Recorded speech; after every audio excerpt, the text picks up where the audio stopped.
دین اسلام کا پہلا کلمہ کلمہ طیبہ کہلاتا ہے۔ ہم اپنے چھوٹے بچوں کو یاد کرواتے ہیں کہ لا الہ الا اللہ محمد الرسول اللہ۔ اس کے معنی تو ہم میں سے سب لوگ اکثر جانتے ہیں، لیکن اس کے جو معارف ہیں وہ بہت کم آدمیوں کو معلوم ہے۔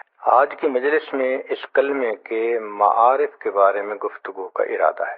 پہلا نقطہ تو یہ سمجھ لیجئے کہ پورے قرآن مجید کا جو نچوڑ ہے وہ توحید ہے۔ جن دوستوں کو تفسیر کے ساتھ کچھ ذوق ہے وہ اس بات کو اچھی طرح سمجھیں گے کہ اللہ رب العزت نے اپنی کتاب میں سب سے پہلے توحید کا جو دعویٰ فرمایا وہ تھا وَإِلَٰهُكُمْ إِلَٰهٌ وَاحِدٌ۔ ویسے بھی بات تو توحید کی شروع سے ہی چلتی آ رہی ہے، لیکن جو نتیجہ نکال کے کھری بات کی جاتی ہے یہ سورہ بقرہ میں رب کریم نے کھلے لفظوں میں فرما دیا کہ جان لو کہ تمہارا پروردگار ایک ہے۔ پھر اس کے بعد مختلف قوموں کے واقعات بیان کیے گئے کہ جنہوں نے اس کی بات کو مانا ان کو انعام ملا، جنہوں نے اس کی بات کو نہ مانا ان کا دنیا میں عبرتناک انجام ہوا۔ مگر یہ جو توحید کا سبق تھا اس کو دہراتے رہے۔ چنانچہ ایک جگہ فرمایا فَاعْلَمْ أَنَّهُ لَا إِلَٰهَ إِلَّا اللَّهُ، ایک جگہ پر فرمایا لا الہ الا انا فاتقون۔ یہ سلسلہ اسی طرح چلتا رہا حتیٰ کہ قرآن پاک کا جو نچوڑ ہے وہ سورہ فاتحہ ہے اور وہ بھی توحید ہے۔ فرمایا قل هو اللہ احد اللہ الصمد لم یلد ولم یولد ولم یکن لہ کفوا احد۔ اس لیے سورہ اخلاص، سورہ اخلاص کا اللہ کے ہاں اتنا درجہ ہے کہ نبی علیہ السلام نے فرمایا من قرأ قل هو اللہ احد 10 مرات بنى اللہ لہ بیتا فی الجنہ، کہ جو شخص سورہ اخلاص کو 10 مرتبہ پڑھتا ہے اللہ اس کے بدلے جنت میں گھر بنا دیتے ہیں۔ تو قرآن مجید کا لب لباب نچوڑ وہ توحید باری تعالی ہے، اور اس لیے نبی علیہ السلام جب اس دنیا سے پردہ فرمانے لگے تو آپ کا آخری پیغام امت کے نام جو سیدہ شریک اللہ عنہا نے بالکل کان لگائے منہ کے قریب اور سنا تو نبی السلام فرما رہے تھے التوحید التوحید وما ملکت ایمانکم، تو توحید کا ہی پیغام دے کر گئے۔ اگر آپ غور کریں تو محبت کے مختلف درجات ہوتے ہیں۔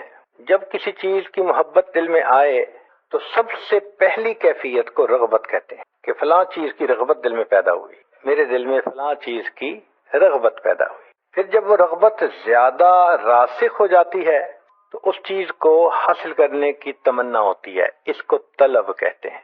اور جب کسی چیز کی طلب بڑھ جائے کہ اس بنا چین نہ آئے تو اس کو محبت کہتے ہیں۔ اور ایک چیز محبت سے بھی اور اعلیٰ۔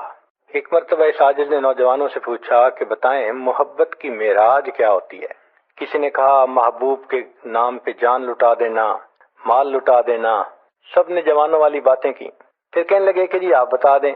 تو اس عاجز نے ان کو بات سمجھائی کہ دیکھو محبت کی معراج یہ ہوتی ہے کہ محب اپنے محبوب سے اتنی محبت کرے کہ محبت میں بےتاب ہو کر اپنے محبوب کے قدموں پہ اپنا سر رکھ دے، اپنے محبوب کو اپنا معبود بنا لے۔ یہ محبت کی معراج ہوتی ہے۔ چنانچہ اللہ رب العزت سے بندے کا وعدہ ہے لا الہ، نہیں کوئی معبود سوائے۔ اس کا معنی یہ ہوا کہ اے اللہ میرے دل میں جو محبتوں کی انتہا ہوگی، جو معراج ہوگی وہ فقط آپ ہی کے لیے ہوگی۔ تو یہ چھوٹا سا عہد نہیں جو بندہ اپنے رب سے کرتا ہے، اس لیے تو اللہ تعالیٰ اس کی زندگی کے پچھلے سب گناہوں کو معاف فرما دیتے ہیں۔ اب ذرا غور کیجئے کہ اللہ تعالیٰ اس تعلق کی جو کمزور قسم ہے رغبت، اس کو بھی غیر کے لیے پسند نہیں فرماتے۔ چنانچہ قرآن مجید میں فرمایا کہ ایمان والے کہتے ہیں انا الی اللہ راغبون، یعنی رغبت ہو تو دل میں اللہ کی ہو، پھر طلب ہو دل میں تو بھی اللہ کی۔ جو غیر کو طلب کرتے ہیں فرمایا ضعف الطالب والمطلوب، یہ طلب کرنے والے جن کو طلب کیا جا رہا ہے یہ بودے ضعیف ہیں۔ پھر محبت ہو تو اللہ کی، فرمایا والذین آمنوا اشد حبا للہ، اور اگر عبادت انسان کرے تو وہ بھی اللہ کی، فرمایا فعلم انہ لا الہ۔ اب یہاں نقطہ سمجھنے والا ہے کہ جو پروردگار ابتدائی کیفیت تعلق کی رغبت اس کو بھی غیر کے لیے پسند نہیں فرماتے، جو انتہائی کیفیت عبادت ہے اس کو کسی غیر کے لیے کیسے پسند فرمائیں گے؟ اس لیے فرمایا میرے بندے جو گناہ لے کے میرے پاس آئے گا میں بخش دوں گا، لیکن اگر شرک کر کے آئے گا میں تیرے اس گناہ کو کبھی معاف نہیں کروں گا۔ معاذ اللہ عنہ کی روایت ہے کہ ما من عبد یشہد ان لا الہ الا اللہ وان محمدا عبدہ ورسولہ الا حرمہ اللہ علی النار۔ بخاری شریف کی روایت ہے کہ جو بندہ کلمہ پڑھ لیتا ہے اللہ جہنم کی آگ اس کے اوپر حرام فرما دیتے ہیں۔ عتبان بن مالک لانو کی روایت ہے ان اللہ حرم علی النار من قال لا الہ الا اللہ یبتغی بها وجہ اللہ، مقصود کلمہ پڑھنے سے اللہ کی رضا ہے، اللہ جہنم کی آگ کو حرام فرما دیتے۔ ایک حدیث مبارکہ میں نبی صاحب نے فرمایا من قال لا الہ الا اللہ مخلصا دخل الجنہ، جس نے اخلاص سے لا الہ الا اللہ پڑھا جنت میں داخل۔ پوچھا گیا وما اخلاصھا، اس کا اخلاص کیا ہے؟ فرمایا ان تحجزک اما حرم اللہ علیک، اللہ نے جو تیرے اوپر حرام قرار دیا یہ کلمہ تجھے اس حرام کام کے کرنے سے روک دے۔ تو جس نے کلمہ ایسا پڑھا کہ وہ حرام کاموں سے رک گیا، یہ کلمہ اس کو جہنم سے نجات عطا فرمائے گا۔ اس لیے ایک حدیث پاک میں مستیقناً کا لفظ ہے، ایک میں ہے یصدق لسانہ، ایک میں ہے یقولها حقا من قلبہ، ایک حدیث میں ہے قد ذل بها لسانہ واطمأن بها قلبہ۔ اس کلمے کی کچھ شرائط ہیں جو قرآن مجید سے ثابت ہوتی ہیں۔ علم ہونا، چونکہ وقت کم ہے کچھ باتوں کو یہ عاجز بس صرف ریڈ کرے گا، امید ہے کہ آپ سمجھتے جائیں گے۔ تو علم ہونا، فرمایا فَاعْلَمْ أَنَّهُ لَا إِلَٰهَ إِلَّا اللَّهُ، یقین ہونا إِنَّمَا الْمُؤْمِنُونَ الَّذِينَ آمَنُوا بِاللَّهِ وَرَسُولِهِ ثُمَّ لَمْ يَرْتَابُوا، شک نہیں ہونا چاہیے، یقین ہونا چاہیے۔ پھر قبول ہو، فرمایا اجعل الآلہۃ الہ واحدہ ان ھذا لشیء عجاب، پھر انقیاد اور استسلام ہو، انیبوا الی ربکم واسلموا لہ، پھر صدق ہو، والذی جاء بالصدق وصدق بہ، اخلاص ہو، مخلصین لہ الدین، اور محبت ہو۔ چنانچہ فرمایا قل ان کان آباؤکم وابناؤکم واخوانکم وازواجکم وعشیرتکم واموال اقترفتموها وتجارة تخشون کسادها ومساکن ترضونها احب الیکم من اللہ ورسولہ وجہاد فی سبیلہ فتربصوا حتی یأتی اللہ بامرہ۔ تو معلوم ہوا کہ اللہ کی محبت مومن کے دل میں ہر چیز کے اوپر غالب ہونی چاہیے۔ اس کلمے کو قرآن مجید میں کلمہ طیبہ کہا گیا۔ ضرب اللہ مثلا کلمۃ طیبۃ کشجرۃ طیبۃ اصلها ثابت وفرعها فی السماء، اس کو کلمۃ التقوی کہا گیا۔ وعلمہم کلمۃ التقوی وکانوا احق بها واہلها، اس کو کلمۃ الحق کہا گیا۔ الا الا من شہد بالحق وهم یعلمون، کلمۃ الباقیہ قرآن پاک میں کہا وجعلها کلمۃ باقیۃ فی عاقبہ لعلہم یرجعون، اس کو عہد کہا گیا کہ یہ بندے کا اللہ سے ایگریمنٹ ہے، عہد ہے۔ لا یملکون الشفاعۃ الا من اتخذ عند الرحمن عہدا، اس کو حسنی کہا۔ فاما من آتا وصدق بالحسنی فسنیسرہ لليسرى، اور اس کو عروۃ الوثقی کہا۔ وَيُؤْمِن بِاللَّهِ فَقَدِ اسْتَمْسَكَ بِالْعُرْوَةِ الْوُثْقَى، اس کو قول ثابت کہا۔ یثبت اللہ الذین آمنوا بالقول الثابت فی الحیاۃ الدنیا، اس لیے جتنے انبیاء بھیجے گئے اسی کلمہ کی تلقین کے لیے، تعلیم کے لیے دنیا میں بھیجے گئے۔ اللہ تعالیٰ فرماتے ہیں وَمَا أَرْسَلْنَا مِن قَبْلِكَ مِن رَّسُولٍ إِلَّا نُوحِي إِلَيْهِ أَنَّهُ لَا إِلَٰهَ إِلَّا أَنَا فَاعْبُدُونِ۔ تو تمام انبیاء کرام کے دنیا میں تشریف لانے کا بنیادی مقصد اللہ رب العزت کی توحید کا سبق پڑھانا تھا۔ حدیث مبارکہ میں اس کلمے کے بہت فضائل ہیں۔ چنانچہ بہذہ الکلمۃ یستقبل الانسان الدنیا، اسی کلمے سے انسان اس دنیا میں آتا ہے، اس کا استقبال ہوتا ہے۔ دیکھو بچہ پیدا ہوتا ہے، سب سے پہلے اس کے کان میں کیا کہتے ہیں؟ اذان، اور اذان کے اندر کلمہ ہے لا الہ الا اللہ۔ تو گویا استقبال بچے کا کلمے کے ساتھ ہو رہا ہے۔ پھر افضل الذکر ہے، جیسے حدیث مبارکہ پڑھی گئی۔ ایک حدیث پہ آخر میں ہے کہ نبی السلام نے فرمایا کہ خیر ما قلت انا والنبیون قبلی لا الہ الا اللہ وحدہ لا شریک لہ، کہ سب سے بہتر کلمہ وہ ہے جو میں نے کہا اور مجھ سے پہلے والے انبیاء نے کہا، اور وہ ہے لا الہ الا اللہ۔ اور یہ احسن الحسنات نیکیوں میں بہترین نیکی ہے۔ چنانچہ ایک صحابی فرماتے ہیں کہ میں نے پوچھا اے اللہ کے نبی صلی اللہ علیہ وسلم لا الہ الا اللہ من الحسنات، یہ کلمہ کیا نیکیوں میں سے ہے؟ قال نبی اسلام نے فرمایا ہے یہ احسن الحسنات، یہ نیکیوں میں سے بہترین نیکی ہے، یہ اعلیٰ شعب الایمان ہے۔ نبی اسلام نے فرمایا الایمان بضع و سبعون شعبہ، کہ ایمان کے 70 سے اوپر شعبے ہیں، ان میں سے سب سے اعلیٰ لا الہ الا اللہ، اور جو ادنا ہے وہ اماطۃ الاذی عن الطریق ہے۔ اور اس کلمے کو پڑھنا اللہ کے راستے میں کسی غلام کو آزاد کرنا ہے۔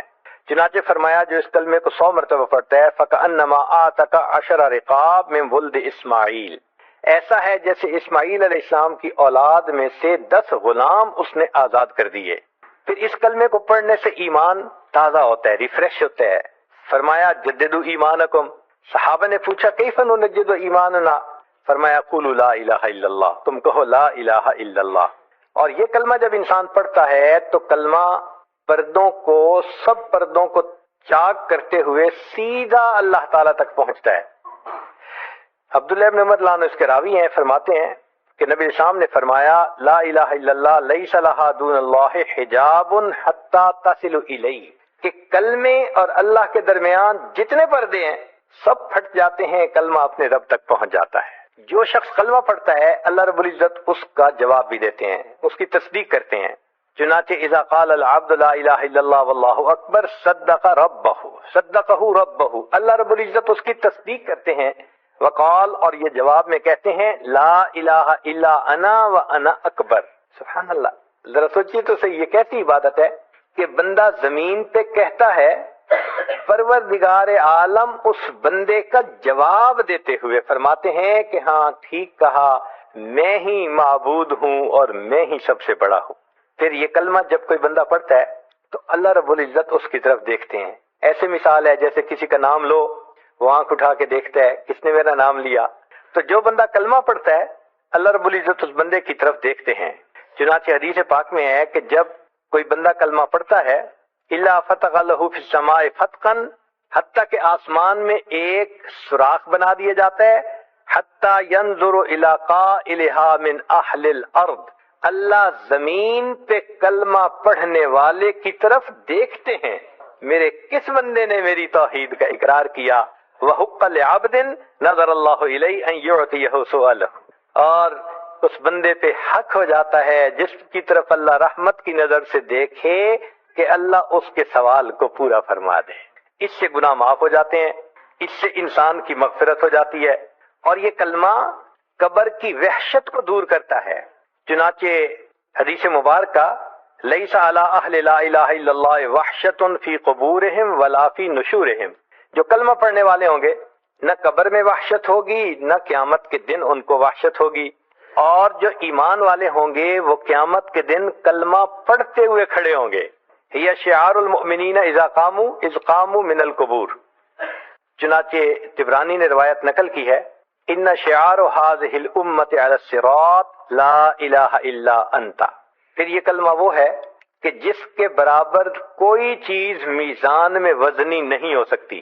چنانچہ حدیث بطاقہ میں ہے کہ ایک طرف 99 دفتر گناہوں کے ہوں گے اور ایک طرف چھوٹی سی پرچی ہوگی جس پر کلمہ لکھا ہوگا، اور وہ بطاقہ اس کے تمام 99 دفتر گناہوں سے زیادہ بھاری ہو جائے گا، اور یہ جنت کی قیمت ہے۔ چنانچہ فرمایا من کان آخر کلامہ لا الہ الا اللہ دخل الجنہ، وہ جنت میں داخل ہو گیا۔ یہاں تک تو قرآن مجید کے جو قرآن مجید میں فضائل ہیں کلمہ کے یا حدیث مبارکہ میں ہیں وہ فضائل آپ نے سنے، اس میں سے بہت سارے فضائل وہی ہیں جو اکثر طلباء علماء پڑھتے رہتے ہیں۔ اب اس سے تھوڑا اگلی بات کریں، وہ ہیں اس کلمہ کے معارف، اس کا موقع سننے کا اکثر نہیں ملتا، اور اس کی کتابیں بھی اکثر عام نہیں ہوتی، وہ مشائخ کی کتابوں میں ہوتے ہیں۔ اس کلمے کو مشائخ سلوک نے تزکیہ اور تصفیہ کی بنیاد کہا ہے، اس لیے ہمارے نقشبندی سلوک میں بھی تحلیل لسانی کا سبق ہے، لا الہ الا اللہ، لا الہ الا اللہ ہزاروں مرتبہ پڑھتے ہیں، لاکھوں مرتبہ، اور چشتیہ سلسلہ میں بھی اسی طرح روزانہ 12 تسبیح پڑھتے ہیں، دواز دے اور اس میں بھی لا الہ الا اللہ کا ذکر کرتے ہیں. تو معلوم ہوا کہ جو بندہ بھی اللہ رب العزت تک پہنچنے کا ارادہ کرتا ہے یہ کلمہ اس کے لیے فائدہ مند ہے. جیسے کسی چیز کو دھو دیا جاتا ہے یا صحن میں جھاڑو لگا کے اس کو صاف کر دیتے ہیں میل کو، یہ کلمہ بھی اسی طرح انسان کے دل پر گناہوں کے معاملے میں جھاڑو پھیر دیتا ہے اور دل کو صاف کر دیتا ہے. ہر سالک کو چاہیے کہ وہ دو طرح کے شرک سے بچے. ایک کو شرک جلی کہتے ہیں کہ جو کھلا اور واضح شرک ہے. بعض لوگ درختوں کو پوجا کرتے ہیں، بعض لوگ پتھروں کی پوجا کرتے ہیں. اس قسم کا جو شرک ہے اس کو شرک کے جلی کہتے ہیں. تو ایک تو ہے اس سے 100% بچنا، اور ایک شرک اور بھی ہے جس سے نہیں بچ پاتے، وہ شرک خفی کہلاتا ہے. شرک خفی کا کیا معنی؟ کہ من میں صرف اللہ کی محبت ہو، غیر کی طرف میلان نہ ہو. اب اگر آپ دیکھیں تو انسان اپنے نفس کی خواہش کو پورا کرتا ہے، اللہ کے حکم کو ایک طرف رکھ دیتا ہے. یہ حقیقت میں شرک خفی کہلاتا ہے. وہ زبان سے یہ توحید کا اقرار کرتا ہے مگر مانتا تو رب کی نہیں ہے نا، مانتا تو اپنے نفس کی ہے، اور یہ نفس بھی انسان کا معبود بن جاتا ہے. چنانچہ قرآن مجید میں اللہ تعالیٰ فرماتے ہیں افرأیت من اتخذ الہہ ہوا، کیا دیکھا آپ نے اس کو جس نے اپنی خواہشات کو اپنا معبود بنا لیا. تو خواہش پرستی، زن پرستی، زر پرستی، نفس پرستی، یہ سب کی سب بت پرستی ہی کی اقسام ہیں. خدا پرستی کوئی اور چیز ہے. یہ شرک خفی بہت عام ہے. اس سے بچنا یہ ایمان کامل کے لیے لازم ہے، اور یہی ہماری محنت کا میدان ہے کہ ہم اتنی محنت کریں کہ ہم اپنے نفس کو پامال کریں، اس کو توڑیں اور اس کی انانیت ختم ہو جائے، حتیٰ کہ ہم اللہ رب العزت کی ہر حال میں عبادت کرنے والے بن جائیں. تو چنانچہ تصوف و سلوک کا بنیادی مقصد شرک خفی سے بچنا ہے کہ انسان کے من میں اللہ بس جائے، انسان کے دل میں اللہ آ جائے، انسان کے دل میں اللہ سما جائے، بلکہ سچ کہوں انسان کے دل میں اللہ چھا جائے. ایسی دل کی کیفیت ہو جائے. اور یہ ذکر و اذکار سے یہ کیفیت آسانی سے حاصل ہو سکتی ہے. بتوں کو توڑ تخیل کے ہوں یا پتھر کے، ان نفسانی شیطانی بتوں کو تو توڑنا پڑتا ہے. کہنا پڑتا ہے ایک مقام پہ آ کے پروردگار عالم ترکت اللات والعزی جمیعا، میں نے سب لات اور منات کو چھوڑ دیا آپ کی خاطر، بس آپ ہی ہیں جو میرے معبود ہیں، آپ کے سوا کوئی معبود نہیں. ایک بات ذرا سمجھ لیجئے، اس کائنات میں اللہ رب العزت کے بعد جتنی نفس کی پوجا کی گئی ہے کسی دوسرے بت کی اتنی پوجا نہیں کی گئی. سب سے زیادہ انسانوں نے اپنے نفس کو پوجا ہے. نفس کے پجاری جی کرنا تو وہ ہے جو مرضی آئے گی، یہ نفس کی پوجا ہی ہے نا. اس شرک خفی سے نجات پانا یہ بگ چیلنج ہے، یہ آسان نہیں ہے، اس کے لیے محنت کرنی پڑتی ہے. اور یہ بھی آپ نہیں کہہ سکتے کہ جی آج بات سمجھ آ گئی بس میں نفس کی نہیں مانوں گا. ایسے نہیں کام چلتا. یہ نفس بہت ضدی ہے، یہ اللہ کی نافرمانی پہ تلا رہتا ہے، اپنی منوانا چاہتا ہے. اس کے زور کو توڑنے کے لیے پھر مجاہدے کرنے پڑتے ہیں، چاہے وہ کھانے پینے کے مجاہدے ہوں، چاہے اللہ والوں کی صحبت میں رہنے کا مجاہدہ ہو، اور چاہے ہر حال میں سنت کی اتباع کا مجاہدہ ہو. چونکہ باجید مستعمی رحمۃ اللہ فرماتے تھے میں نے 20 سال تک مجاہدے کیے مگر ہر حال میں نبی علیہ السلام کی سنت پر عمل کرنے سے بڑا مجاہدہ میں نے دنیا میں کوئی نہیں دیکھا. تو مشائخ یہ مجاہدہ کرواتے ہیں اور پھر انسان کامل انسان بنتا ہے. پھر اس کے اندر سے ماں سوا کی محبت نکل جاتی ہے اور ایک اللہ رب العزت کی محبت اس کے دل میں آتی ہے. اسی لیے کہنے والے نے کہا عشق کی آتش کا جب شعلہ اٹھا ماں سوا معشوق سب کچھ جل گیا. عشق کی آتش کا جب شعلہ اٹھا ماں سوا معشوق سب کچھ جل گیا. تیغ لا سے یعنی لا کی تلوار سے، تیغ لا سے قتل غیر حق ہوا، دیکھیے پھر بعد اس کے کیا بچا. پھر بچا اللہ باقی سب فنا، مرحبا اے عشق تجھ کو مرحبا. یہ اللہ کی محبت ہوتی ہے، اللہ کا عشق ہوتا ہے جو ماں سوا سے انسان کو یکسو کر دیتا ہے. شاد باد ہے عشق خوش سودائے ماں، اے دوائے جملہ علت ہائے ماں، اے دوائے نخوت و ناموس ماں، اے کہ افلاطون و جالی نوس ماں۔ یہ اللہ کا عشق، یہ افلاطون اور جالی نوس ہوتا ہے، انسان کی من کی بیماریوں کو مٹا کے رکھ دیتا ہے۔ تو اللہ کی محبت پیدا کرنے کے لیے ہمارے مشائخ نے کہا کہ سالک کو دو کام کرنے پڑتے ہیں، ذکر کی کثرت کرے، سنت کی اتباع کرے۔ سنت کی اتباع سے نفس کے اوپر مجاہدہ آئے گا اور وہ کمزور ہوگا، اور کثرت ذکر کے اللہ کی محبت آئے گی اور انسان کے لیے عبادت میں لگنا آسان ہو جائے گا۔ سبحان اللہ، یہ کتنی صاف بات ہے جو سمجھ میں آنے والی ہے۔ اب یہاں تک کہ جو معارف تھے یہ بھی سمجھ میں آنے والے تھے، اس سے تھوڑا اگلی بات بھی سمجھ لیجئے کہ اللہ رب العزت سے دو انبیاء کا تعلق بہت خاص، ویسے تو سب کا خاص تھا لیکن خاص میں سے بھی خاص۔ ایک کو اللہ رب العزت نے اپنا خلیل بنایا اور دوسرے کو اللہ رب العزت نے اپنا حبیب بنایا۔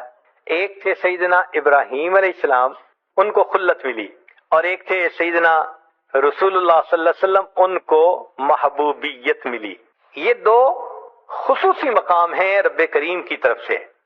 خلیل کہتے ہیں دوست کو، یہ لفظ قرآن مجید میں بھی استعمال ہوا، اس لیے جو لوگ برے دوست بناتے ہیں قیامت کے دن جب ان پر حقیقت کھلے گی کہیں گے یا لیتنی لم اتخذ فلانا خلیلا، اے کاش میں نے فلاں کو دوست نہ بنایا ہوتا۔ اور یہ خلیل کا لفظ احادیث میں بھی یعنی استعمال ہوا۔ نبی اسلام نے فرمایا لو کنت متخذی خلیلا لاتخذت ابا بکر خلیلا، اگر میں نے دنیا میں کسی کو دوست بنانا ہوتا میں ابو بکر کو دوست بناتا، مگر میرا دوست تو فقط اللہ ہے۔ ایک جگہ پر نبی علیہ السلام نے فرمایا المرء علی دین خلیلہ فلینظر احدکم من یخالل، کہ انسان بندہ اپنے دوست کے دین پر ہوتا ہے۔ تو یہ خلیل کا لفظ قرآن و حدیث کے اندر استعمال ہوا نظر آتا ہے۔ ایک ہے لفظ محبوبیت کا، یہ بھی قرآن مجید میں استعمال ہوا اور حدیث پاک میں استعمال ہوا، جیسے فرمایا کہ قل ان کنتم تحبون اللہ فاتبعونی یحببکم اللہ، اللہ تم سے محبت کریں گے، تم اللہ کے محبوب بن جاؤ گے۔ اور حدیث مبارکہ میں ہے، چنانچہ جب نبی علیہ السلام معراج پر تشریف لے گئے تو رب کریم نے فرمایا یا محمد صلی اللہ علیہ وسلم سل تعطا، مانگیے آپ کو عطا کیا جائے گا۔ نبی علیہ السلام نے فرمایا فقال رب انک اتخذت ابراہیم خلیلا، اے اللہ آپ نے تو ابراہیم علیہ السلام کو اپنا خلیل بنا لیا ہے۔ فقال، اللہ رب العزت نے جواب دیا الم اعطک خیرا منہا، اے میرے محبوب کیا میں نے آپ کو اس سے بہتر رتبہ نہیں عطا کیا؟ اتخذتک حبیبا، تمہیں میں نے اپنا محبوب بنا لیا۔ سبحان اللہ۔ تو نبی علیہ السلام اللہ رب العزت کے محبوب۔ اب ایک مقام خلت ہے، ایک مقام محبوبیت ہے۔ ذرا غور کیجئے گا کہ ان دونوں کی آپس کی تفصیلات بھی معلوم کر لیجئے۔ جو خلیل تھے ان کو اللہ نے انسانوں کا امام بنایا، فرمایا انی جاعلک للناس اماما۔ تو جو خلیل تھے وہ کن کے امام بنے؟ انسانوں کے، اور جو حبیب تھے ان کو اللہ نے انبیاء کا امام بنایا۔ سبحان اللہ۔ حتیٰ کہ ابراہیم علیہ السلام نے بھی نبی علیہ السلام کے پیچھے نماز ادا فرمائی۔ پھر دیکھیے کہ خلیل کے بارے میں اللہ تعالی ارشاد فرماتے ہیں وَكَذَلِكَ نُرِي إِبْرَاهِيمَ مَلَكُوتُ السَّمَاوَاتِ وَالْأَرْضِ۔ طلباء نکتہ سمجھیں گے کہ خلیل کو اللہ نے ملکوت السماء والارض دکھانے کی بات کی ہے، زمین و آسمان کے خزانے دکھائے خلیل کو، لیکن جب محبوب کی باری آئی تو زمین و آسمان کے خزانے کیا اوقات رکھتے ہیں؟ فرمایا لقد رأى من آیات ربہ الکبریٰ، میرے محبوب نے تو رب کی نشانیوں کو دیکھا۔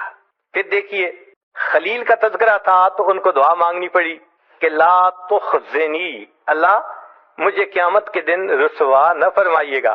لیکن جہاں محبوب صلی اللہ علیہ وسلم کا تذکرہ آیا وہاں محبوب صلی اللہ علیہ وسلم کو دعا نہیں کرنی پڑی، نبی علیہ السلام کو اللہ نے خود فرما دیا یوم لا یخزی اللہ النبی والذین آمنوا معہ، اے میرے محبوب صلی اللہ علیہ وسلم آپ کو اور جو آپ کے ساتھ ایمان لائے ہم ان میں سے کسی کو بھی قیامت کے دن رسوا نہیں ہونے دیں گے۔ پھر اللہ رب العزت نے قربانی تو انسان سے لینی ہوتی ہے اس دنیا میں. آیا جو قربانی کے لیے وَلَنَبْلُوَنَّكُمْ، لازماً ہم تمہیں آزمائیں گے. تو انسان کو آزمایا تو جاتا ہے. دیکھیے ابراہیم علیہ السلام کی آزمائش کہ خلیل سے اللہ رب العزت نے بیٹے کی قربانی مانگی. چنانچہ ابراہیم خلیل اللہ نے اپنے بیٹے کو اللہ کے نام پہ قربان کیا. ہم جانتے ہیں کہ ابراہیم علیہ السلام کی سنت قرار پائی بہت بڑی بات تھی. ہم اپنے بچوں کے بارے میں کتنے سینسٹیو ہوتے ہیں، تھوڑی طبیعت خراب ہو تو ہمیں چین نہیں آتا، اور بچے کو خود قربان کرنا، اللہ اکبر، بڑی قربانی تھی. مگر اللہ رب العزت نے اپنے خلیل سے بڑی قربانی مانگی اور پھر کہا ان ھذا لہو البلاء المبین. یہ بڑی آزمائش تھی، بڑی آزمائش. تو ابراہیم خلیل اللہ سے اللہ نے بیٹے کی قربانی مانگی اور اپنے محبوب سے خود نہیں مگر ان کے نواسے سے پورے گھرانے کی قربانی مانگی. چنانچہ نبی علیہ السلام سیدنا حسین لانو کو جب پیار کرتے تھے تو ان کے چہرے پہ بھی بوسہ دیتے تھے، گلے پہ بھی بوسہ دیتے تھے، اور فرماتے تھے کہ یہ بچہ ہوگا جو اللہ کے راستے میں شہید کیا جائے گا. محبوب کو اطلاع دے دی گئی تھی. فرمایا محبوب آپ کی تو شان بڑی اونچی ہے، ہم نے آپ سے قربانی کیا لینی، جو آپ کے شاگرد دنیا میں ہوں گے وہ ایک قربان کرنے کی بجائے اللہ کے نام پہ پورے گھرانے کو قربان کرنے کی مثالیں قائم کر دیں گے.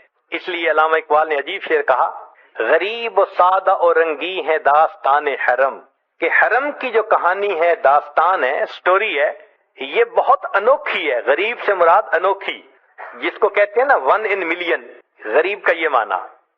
سادہ ہے اور رنگین ہے خون سے، تو فرمایا غریب و سادہ اور رنگین ہے داستان حرم، نہایت اس کی حسین ابتدا ہے اسماعیل.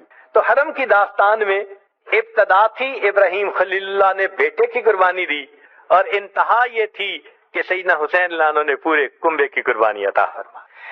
فرق ہوتا ہے خلیل میں اور محبوب میں. جو دوست ہوتا ہے نا اس کو انسان زیادہ آزماتا ہے. تو آپ بھی ذرا غور کیجئے کہ اللہ رب العزت نے ابراہیم خلیل اللہ کو خوب آزمایا. قرآن مجید میں فرمایا وَإِذِ ابْتَلَىٰ إِبْرَاهِيمَ رَبُّهُ بِكَلِمَاتٍ فَأَتَمَّهُنَّ. آزمایا ابراہیم علیہ السلام کو ان کے رب نے کچھ باتوں میں، اور وہ اس میں 100% کامیاب ہوئے. تو آزمائش آئی، اللہ نے ابراہیم علیہ السلام سے لینے کی انتہا کر دی. کیسے؟ گھر چھڑوا دیا، خاندان چھڑوا دیا، پھر ملک چھڑوا دیا، پھر بیوی بچوں کو کہا کہ دور بسا کے آؤ، وہ بھی چھوٹ گئے. پھر ایک وقت آیا کہ فرمایا بیٹے کو بھی قربان کر دو، اور ایک وقت آیا فرمایا خود بھی آگ میں کود جاؤ. تو دیکھیے لینے کی انتہا. تو جو دوست ہوتا ہے لینے کی انتہا ہوتی ہے، جو محبوب ہوتا ہے وہاں دینے کی انتہا ہوتی ہے.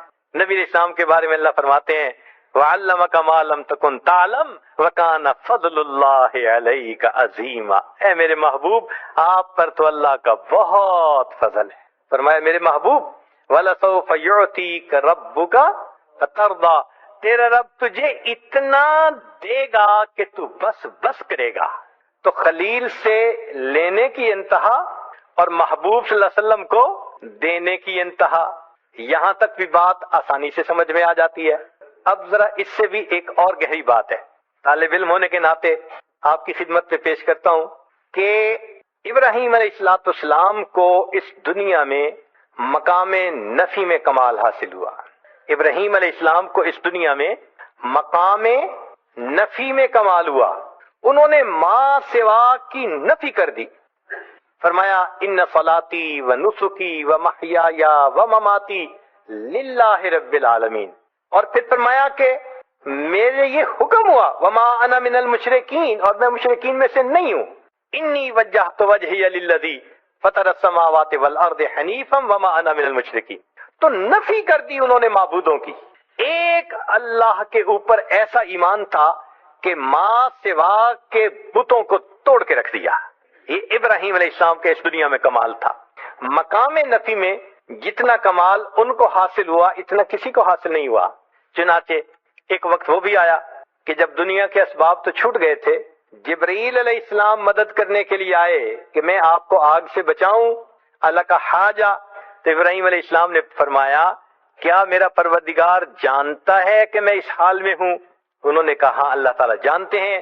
فرمانے لگے حسبی سؤالی علمہ بحالی، کہ اللہ رب العزت جانتے ہیں میں کس حال میں ہوں، اس بات نے مجھے تجھ سے مدد مانگنے سے منع کر دیا۔ میرا رب جو جانتا ہے، میں کسی کی مدد نہیں چاہتا۔ جب اللہ نے انتہا دیکھی نا ابراہیم علیہ السلام کی نفی کی، فرمایا ابراہیم الذی وفا، ابراہیم تو بڑا وفادار نکلا، تو نے وفا دکھا دی کہ واقعی بندے کو ایسا ہونا چاہیے اپنے مالک کے ساتھ۔ تو ابراہیم علیہ السلام کو مقام نفی میں کمال، اور یہ بات ایسے نہیں کہ زبانی کہی جا رہی ہے، اس کی تصدیق اس پروردگار نے کی جو سینوں کے بھید جانتا ہے۔ چنانچہ ابراہیم علیہ السلام کے بارے میں اللہ فرماتے ہیں ان ابراہیم کان امہ قانتا للہ حنیفا ولم یک من المشرکین، اور وہ مشرکین میں سے نہیں تھے۔ اللہ رب العزت کا کسی کے بارے میں کہہ دینا کہ ان میں شرک نہیں تھا، اس کو نفی کا کمال نہ کہیں تو اور کیا کہہ سکتے ہیں۔ اس لیے فرمایا میرے محبوب وما کان من المشرکین، ابراہیم علیہ السلام مشرکوں میں سے نہیں تھے، آپ ان کی ملت کی پیروی کیجئے۔ ثم اوحینا الیک ان اتبع ملت ابراہیم حنیفا وما کان من المشرکین۔ تو ابراہیم علیہ السلام وہ شخصیت ہیں کہ جن کو بائی نیم اللہ نے کہا کہ وہ مشرک نہیں تھے۔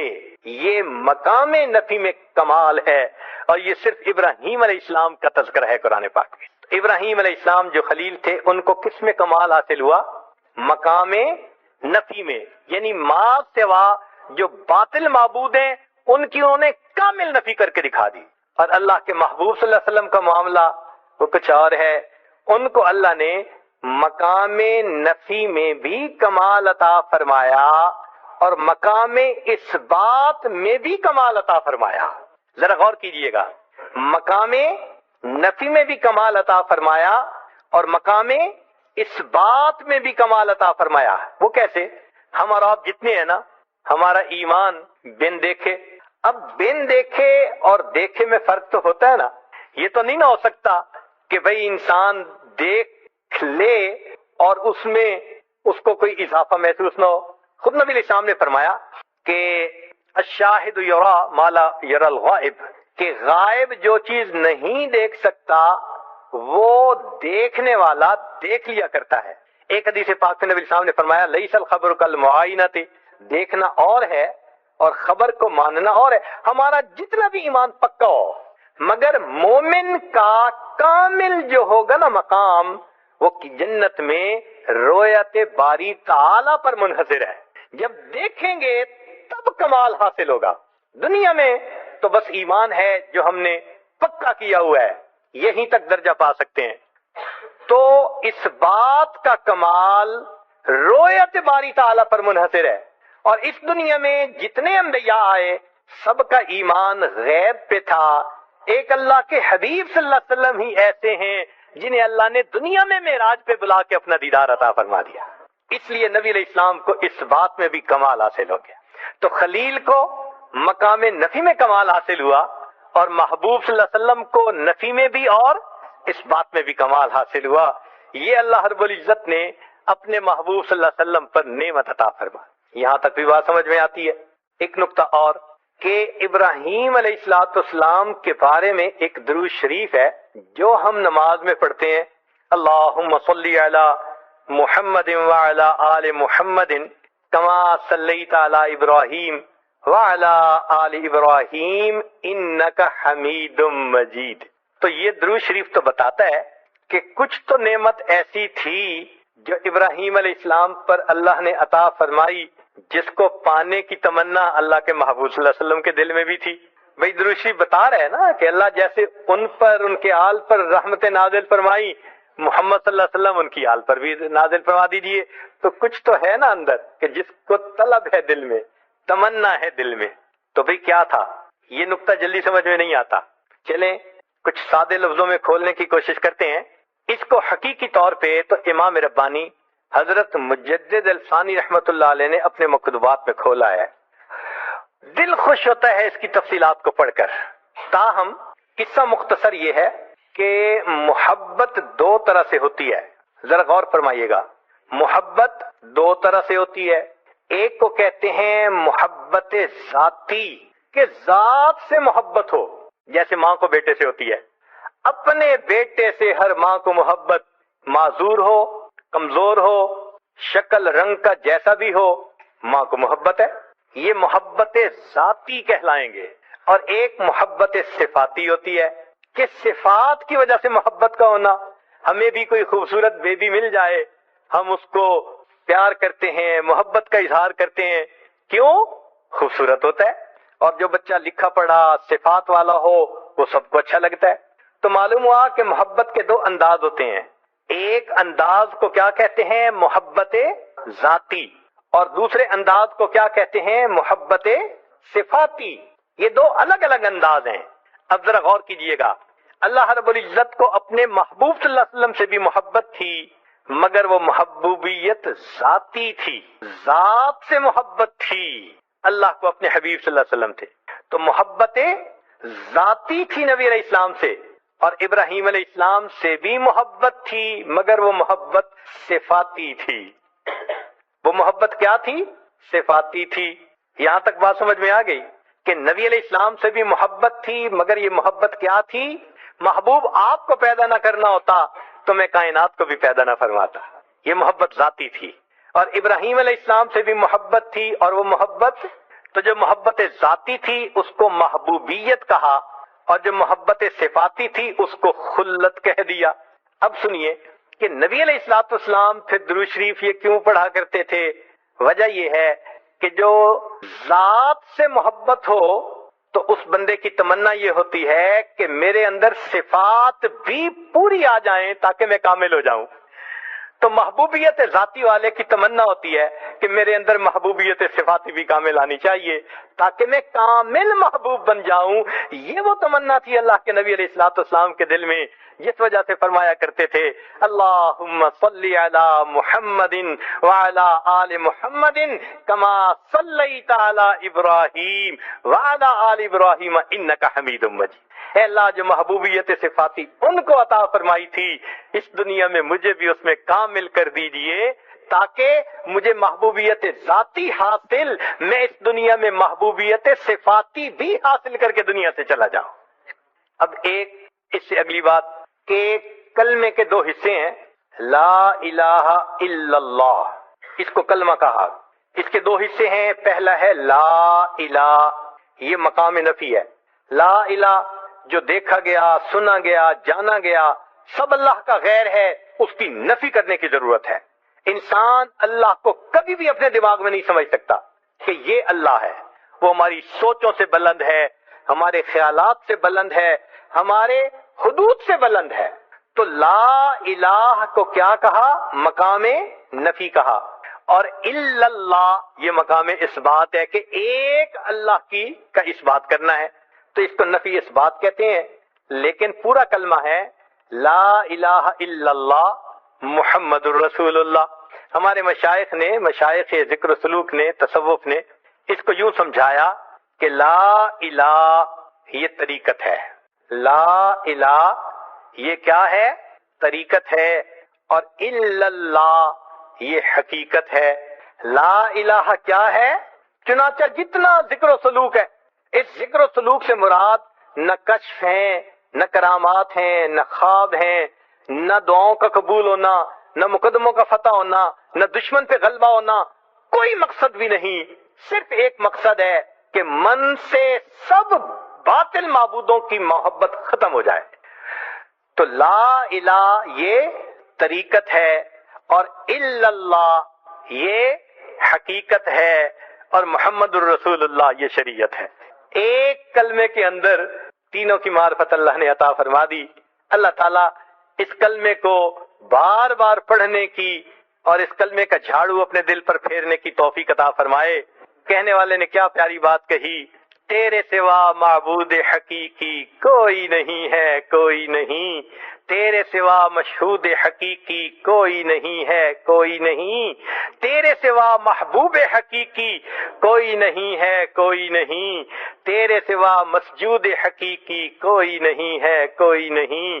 اب تو رہے بس آدم آخر ورد زباں اے میرے الہ، لا الہ الا اللہ، لا الہ الا اللہ۔ یاد میں تیری سب کو بھلا دوں، کوئی نہ مجھ کو یاد رہے۔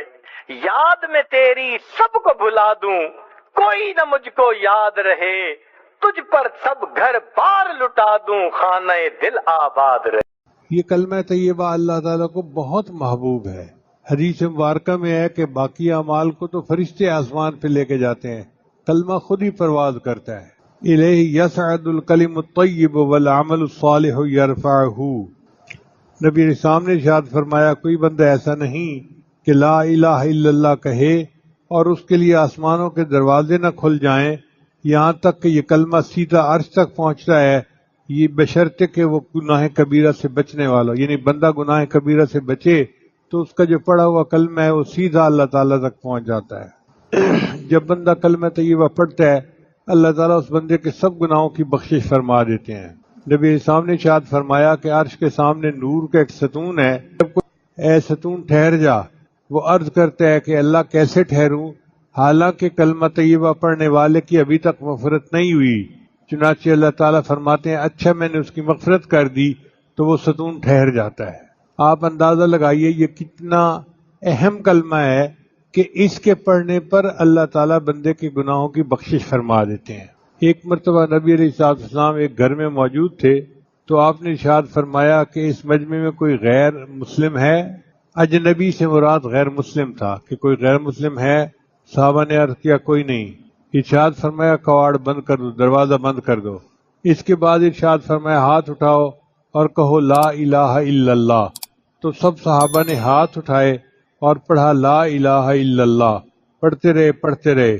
پھر نبی علیہ السلام نے فرمایا الحمدللہ، اے اللہ تو نے مجھے وہ کلمہ دے کر بھیجا ہے کہ اس کلمے پر جنت کا وعدہ کیا ہے اور تو وعدہ خلاف نہیں ہے۔ اس کے بعد حضور صلی اللہ علیہ وسلم نے ہم سے ارشاد فرمایا کہ خوش ہو جاؤ اللہ نے تمہاری مغفرت فرما دی۔ نہیں، یہ کلمہ اتنا عظیم ہے کہ نبی علیہ السلام نے کلمہ پڑھایا اور پھر خوشخبری دی جنت کی ان سب لوگوں کو۔ کلمہ طیبہ ایمان کی تازگی کا سبب ہے، چنانچہ نبی صلی اللہ علیہ وسلم نے فرمایا جددوا ایمانکم، اپنے ایمان کی تجدید، اپنے ایمان کو رینیو کرتے رہا کرو۔ تو صحابہ کہتے ہیں ہم نے کویسچن کیا اے اللہ کے رسول کیف، ہم کیسے کریں؟ فرمایا اکثروا من قول لا الہ الا اللہ، فرمایا کہ تم لا الہ پڑھتے رہا کرو، تمہارا ایمان تجدید یعنی رینیو ہوتا جائے گا، تازہ ہوتا جائے گا۔ تو یہ کلمہ انسان کے ایمان کو تازہ کر دیتا ہے۔ پھر کلمہ طیبہ جنت کی کنجی ہے۔ نبی صلی اللہ علیہ وسلم نے فرمایا مفاتیح الجنت شہادت اللہ الہ الا اللہ، کہ لا الہ الا اللہ کہنا یہ جنت کی کنجی ہے۔ پھر مومن کی زندگی کا اول اور آخر کلمہ طیبہ، جب بچہ بولنا شروع کرتا ہے تو اس کو اللہ کا نام کہلوانا چاہیے اور ماں باپ کو چاہیے کہ کلمہ پڑھنا سکھائیں تاکہ زندگی کی ابتدا کلمے سے ہو۔ اسی طرح جب کوئی بندہ دنیا سے فوت ہونے لگتا ہے آخری وقت میں نبی صلی اللہ علیہ وسلم نے فرمایا اس کو کلمہ پڑھاؤ، کلمے کی تلقین کرو۔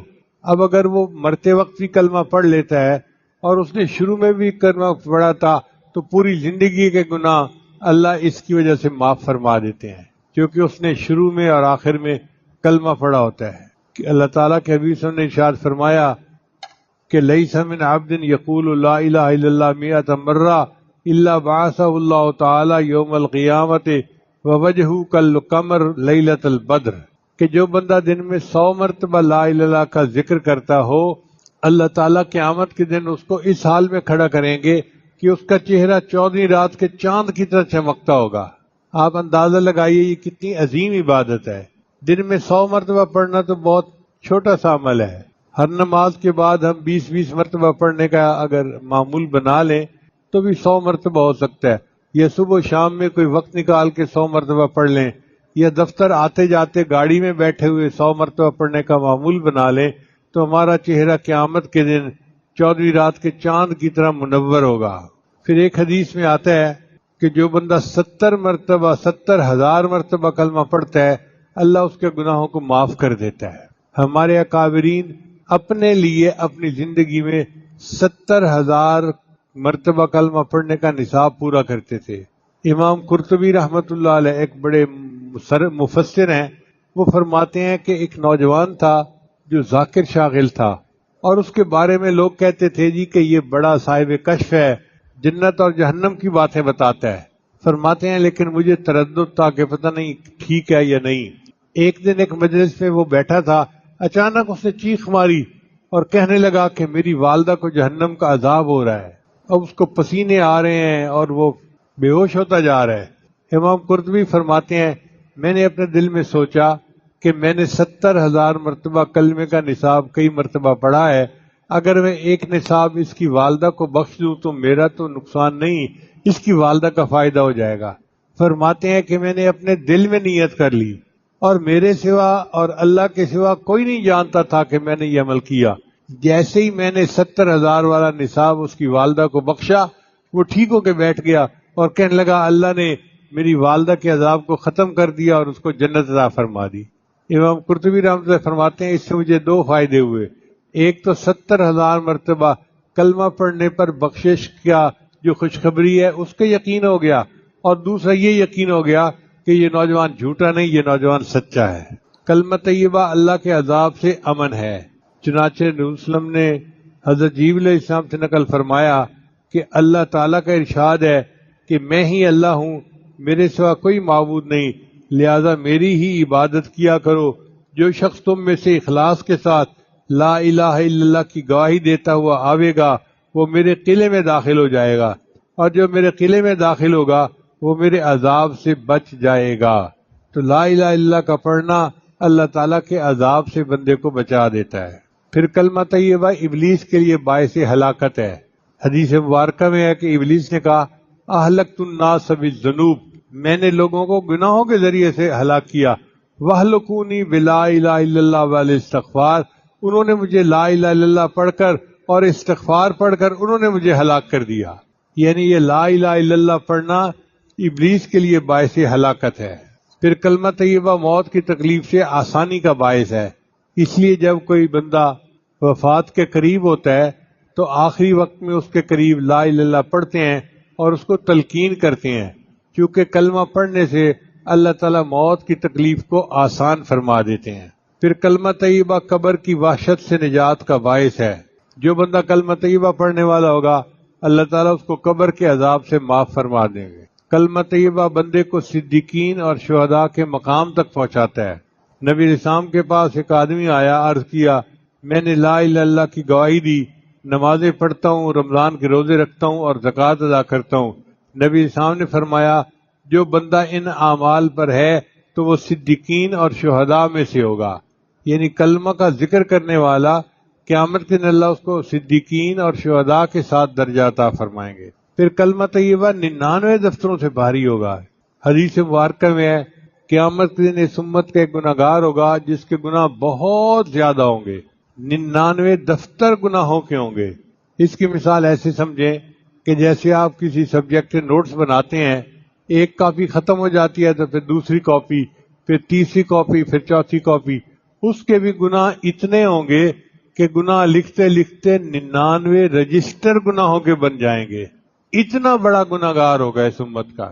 اس کے ایک پلڑے میں 99 دفتر رکھ دیے جائیں گے اور دوسرے میں اس کے اعمال رکھ دیے جائیں گے، تو اعمال تھوڑے ہوں گے اور رجسٹر کا جو بوجھ ہوگا زیادہ ہوگا، تو وہ بندہ سمجھے گا کہ اب میری پکڑ ہو جائے گی۔ اللہ فرمائیں گے میرے بندے میں کسی پر ظلم نہیں کرتا، تیرا ایک عمل ہمارے پاس باقی ہے، ہم تجھے وہ دیتے ہیں۔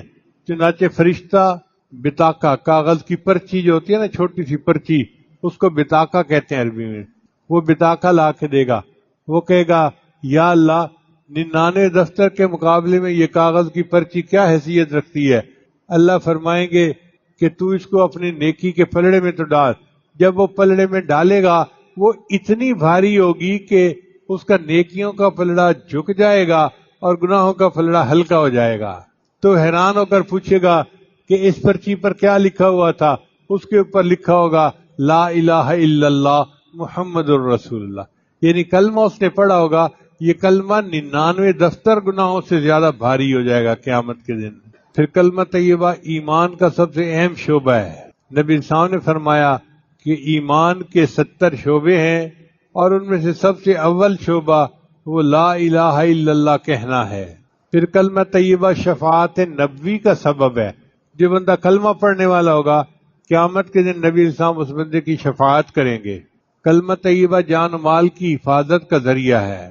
حدیث مبارکہ میں آتا ہے کہ ایک مرتبہ نبی علیہ السلام کا پتہ نہیں چل رہا تھا کہ محبوب علیہ السلام گھر میں ہیں یا کہیں باہر ہیں، تو صحابہ کرام تو بہت فکر مند رہتے تھے، چونکہ مدینہ طیبہ میں باہر سے کافر بھی آتے تھے تو خدشہ تھا کہ کوئی کاروائی نہ کر دے۔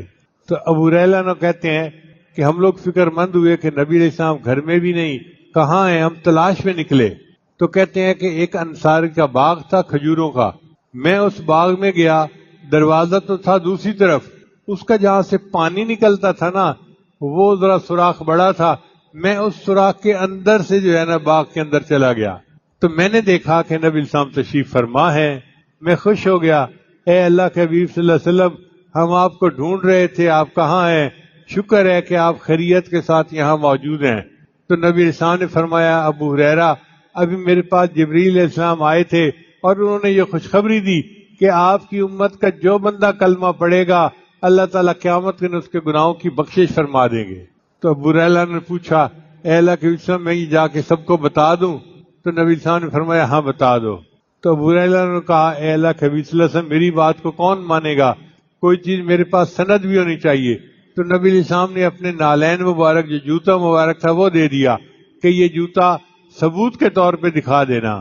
وہ کہتے ہیں کہ میں اس خوراک سے باہر نکلا اور آگے عمر لانوں سے میری ملاقات ہو گئی، تو میں نے ان کو خوشخبری سنائی کہ نبی علیہ السلام نے فرمایا ہے کہ جو بندہ کلمہ پڑھے گا اس کے گناہوں کی بخشش ہو جائے گی۔ عمر لانوں نے مجھے دھکا دیا اور کہا کہ چلو میں خود بات کرتا ہوں نبی علیہ السلام سے۔ چنانچہ یہ دونوں حضرات نبی علیہ السلام کی خدمت میں پیش ہوئے تو عمر لانوں نے پوچھا، اے اللہ کے حبیب صلی اللہ علیہ وسلم، آپ نے یہ ارشاد فرمایا ہے؟ نبی صلی اللہ علیہ وسلم نے فرمایا، ہاں میں نے یہ کہا ہے۔ تو عمر لانوں نے کہا، اے اللہ کے حبیب صلی اللہ علیہ وسلم، میرا مشورہ یہ ہے اس بات کو عام نہ کیجیے، ورنہ لوگ گناہوں پہ جرأت کرنے لگ جائیں گے کہ جب کلمہ گو ہیں تو گناہ تو معافی ہو جانے ہیں، اب کرو جو گناہ کرتے ہیں۔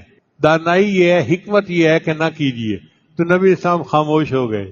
تو خاموشی اپنی جگہ، مگر خوشخبری تو امت کو مل گئی نا کہ کلمہ پڑھنے پر اللہ تعالیٰ بندے کے سب گناہوں کو معاف فرما دیتے ہیں۔ امام ربانی مجدد ثانی رحمۃ اللہ نے اپنے مکتوبات میں عجیب بات لکھی ہے، فرماتے ہیں اس امت میں بڑے بڑے گناہگار گزرے ہیں، یعنی جو انسانیت میں بڑے بڑے گناہگار گزرے ہیں۔ فرعون، حامان، نمرود، یہ بڑے بڑے گناہگار تھے جنہوں نے خدائی کے دعوے کیے تھے۔ فرماتے ہیں کہ اگر ان تمام گناہگاروں کی ایک مرتبہ کلمہ پڑھنے پر بخشش کر دی جائے تو اس کی بھی گنجائش موجود ہے۔ اگر ساری مخلوق کے گناہوں کی اللہ تعالیٰ ایک مرتبہ کلمہ پڑھنے پر بخشش فرما دیں تو اس کی بھی گنجائش موجود ہے۔ اب آپ اندازہ کیجئے یہ کلمہ کتنا عظیم الشان ہے کہ ایک مرتبہ پڑھنے پر اتنے بڑے بڑے گناہگاروں کی بھی بخشش ہو سکتی ہے۔ لہذا دعا ہے کہ اللہ تعالیٰ ہمیں اس کلمے کی کثرت کے ساتھ جو ہے یاد کرنے کی توفیق عطا فرمائے۔ ہم تنہائی میں بیٹھ کے اپنے اللہ کو یاد کیا کریں۔ اب جو سالکین سلوک طے کرنے کے لیے یہاں آئے ہوئے ہیں وہ بھی ایک بات غور سے سن لیں کہ اس کلمے کا اصل مطلب کیا ہے۔ لا الہ الا اللہ محمد الرسول اللہ۔ مخلوق سے کٹو، اللہ سے جڑو، مخلوق سے کٹو، اللہ سے جڑو، پھر اللہ کی نسبت سے مخلوق سے جڑو۔ اس میں لا الہ جو ہے اس میں فنا ہے، سیر اللہ جس کو کہتے ہیں۔ جب بندے نے لا الہ کہا، اپنی بھی نفی کی، ساری کائنات کی نفی کی، تو اس کو فنا کا مقام نصیب ہو گیا۔ جب اس نے الا اللہ کہا تو اس کو فنا فی اللہ اور بقاء باللہ نصیب ہو گیا۔ پھر جب اس نے محمد الرسول اللہ کہا تو فنا جو سیر فی الاشیاء ہے کہ اس دنیا میں آ کر نبی علیہ السلام کی سنت کے مطابق زندگی گزارنا، یہ مقام اس کو حاصل ہو گیا۔ تو ایک کلمے کے اوپر چاروں سیریں مکمل ہو جاتی ہیں اور بندے کو اللہ کا وصل حاصل ہو جاتا ہے۔ تو دعا ہے کہ اللہ تعالیٰ ہم عاجز مسکینوں کو اس کلمے کا ورد کثرت کے ساتھ کرنے کی توفیق عطا فرمائے، اور تنہائی ہو اور انسان خاموشی سے بیٹھ کے اپنے اللہ کو یاد کر رہا ہو لا الہ الا اللہ کی ضربیں لگا رہا ہو اور اپنے دل کو روشن کر رہا ہو۔ مرد بھی یہ کلمہ کثرت کے ساتھ پڑھے، خواتین بھی اپنے گھروں میں یہ کلمہ کثرت کے ساتھ پڑھیں، اپنے گھروں کو لا الہ الا اللہ کے ذکر سے منور کریں تاکہ نفس اور شیطان کے مکر و فریب سے ہم محفوظ ہو جائیں اور اللہ تعالیٰ قیامت کے دن روشن چہرے کے ساتھ ہمیں کھڑا کرے اور قیامت کے دن اللہ بخشش فرمائے۔ اسی ایک حدیث مبارکہ میں آتا ہے کہ قیامت کے دن اللہ تعالیٰ فرشتوں کو کہیں گے کہ میرے بندوں سے حقوق العباد کا حساب پہلے لو، بندوں کے حقوق کا حساب پہلے لو۔ تو بندوں کے حقوق کا حساب لیا جائے گا۔ جب بندوں کے حقوق ہو جائیں گے تو اللہ تعالیٰ فرمائیں گے اب کیا بچا؟ فرشتے کہیں گے اللہ اب صرف تیرا حق باقی ہے۔ اللہ فرمائیں گے مجھے اپنے ان بندوں سے حساب لیتے حیا آتی ہے، جس نے بھی کلمہ پڑھا اس کو کہو کہ وہ جنت میں داخل ہو جائے۔ ربما یود الذین کفروا لو کانوا مسلمین، یہ وہ وقت ہوگا جب کافر بھی تمنا کریں گے کاش ہم نے بھی کلمہ پڑھا ہوتا۔ یہ کلمہ اتنا عظیم ہے، اللہ تعالی ہمیں اس کے بار بار ورد کی توفیق عطا فرمائے اور اس کی نور سے اللہ ہمارے دلوں کو منور فرمائے۔ وآخر دعوانا ان الحمد للہ رب العالمین۔ بہت سارے احباب دور قریب سے بیت کے لیے اور تجدید بیت کے لیے آئے ہیں، یہ عاجز کلمات پڑھا دے گا، پھر اس کے بعد انشاءاللہ سنتیں پڑھیں گے۔ جو کلمات یہ عاجز پڑھے پیچھے پیچھے پڑھتے جائیے۔ پڑھیے بسم اللہ الرحمن الرحیم، لا الہ الا اللہ محمد الرسول اللہ، آمنت باللہ وملائکتہ وکتبہ ورسلہ والیوم الآخر والقدر خیرہ وشرہ من اللہ تعالی والبعث بعد الموت، آمنت باللہ کما ہوا باسمائہ وصفاتہ وقبلت جمیع احکامہ اقرار باللسان وتصدیق بالقلب، اشہد ان لا الہ الا اللہ واشہد ان محمدا عبدہ ورسولہ، استغفر اللہ ربی من کل ذنب واتوب الیہ برحمتک یا ارحم الراحمین۔ ان کلمات کو پڑھنے سے ہم تو بتائے ہو چکے ہیں، چند معمولات ہیں جن کو باقاعدگی سے کریں گے تو اللہ تعالیٰ دل کو منور کریں گے۔ پہلا عمل ہے 100 مرتبہ استغفار صبح و شام پڑھنا، دوسرا عمل ہے 100 مرتبہ درود شریف صبح و شام پڑھنا، تیسرا عمل ہے قرآن مجید کی تلاوت روزانہ کرنا، ایک پارہ پڑھیں آدھا پارہ پڑھیں مگر پڑھیں ضرور، جو حافظ ہیں وہ اپنی منزل کے حساب سے پڑھیں۔ چوتھا عمل ہے چلتے پھرتے ہر وقت دل میں اللہ کو یاد کرنا، ہتھکار ول دل یار ول، ہاتھ کام کاج میں مصروف اور دل اللہ تعالیٰ کی یاد میں مصروف۔ اور پانچواں عمل ہے مراقبہ کرنا۔ مراقبہ جو ہے وہ تمام معاملات کا لب لباب اور نچوڑ ہے۔ طریقہ بڑا آسان ہے، جب نماز پڑھ کے فارغ ہوں تو آنکھیں بند کر کے اللہ سے لو لگا کے بیٹھ جائیں کہ اللہ کی رحمت آ رہی ہے، میرے دل میں سما رہی ہے، میرے دل کی ظلمت اور سیاہی دور ہو رہی ہے اور میرا دل اللہ اللہ اللہ بول رہا ہے اور میں سن رہا ہوں۔ انشاءاللہ چند منٹ اس طرح بیٹھ کے ذکر کریں گے تو اللہ تعالیٰ دل کو منور کریں گے۔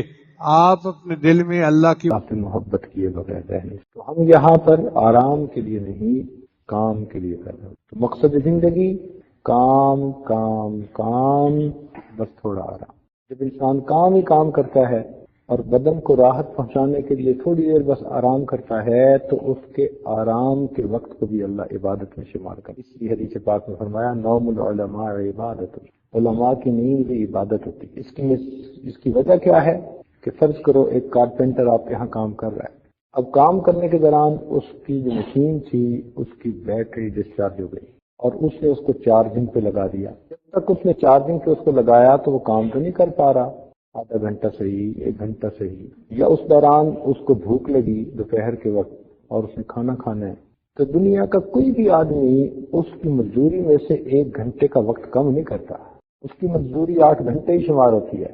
حالانکہ اس 1 گھنٹے میں اس نے کھانا بھی کھایا تھا، ضرورت سے بھی فارغ ہوا، پانی بھی پیا، آرام بھی کیا، لیکن سب لوگ کہیں گے جی یہ تو ضرورت تھی۔ تو جس طرح دنیا میں مزدور کی ضرورت کے وقت کو بھی اس کے اجرت کے وقت میں شامل کیا جاتا ہے، اللہ رب العزت نے علماء کی نیند کے وقت کو بھی ان کے عمل کے وقت میں شامل فرمایا۔ عبادت کام کرتے کرتے یہ تھک گئے ہیں، جسم کی بیٹری ڈاؤن ہو گئی ہے، اب یہ تھوڑی دیر آرام کریں گے نا تو یہ ریچارج ہو جائیں گے، پھر کام کریں گے۔ تو مومن کام کرتا ہے، اور اگر کسی وقت آرام بھی کرے تو آرام پر بھی اللہ کام کا اجر عطا کر دیتے ہیں۔ خوش نصیب ہیں وہ لوگ کہ جن کی نیند پر بھی ان کو عبادت کا اجر ملے۔ زندگی کام کے لیے ملی، ہم سب کے سب اس محنت میں لگے ہوئے ہیں کہ ہم اپنے رب کو راضی کریں۔ ان قریب یہ زندگی ختم ہو جائے گی، اس لیے ہمیں چاہیے کہ دنیا سے دل ہٹائیں، اللہ رب العزت کے ساتھ دل لگائیں۔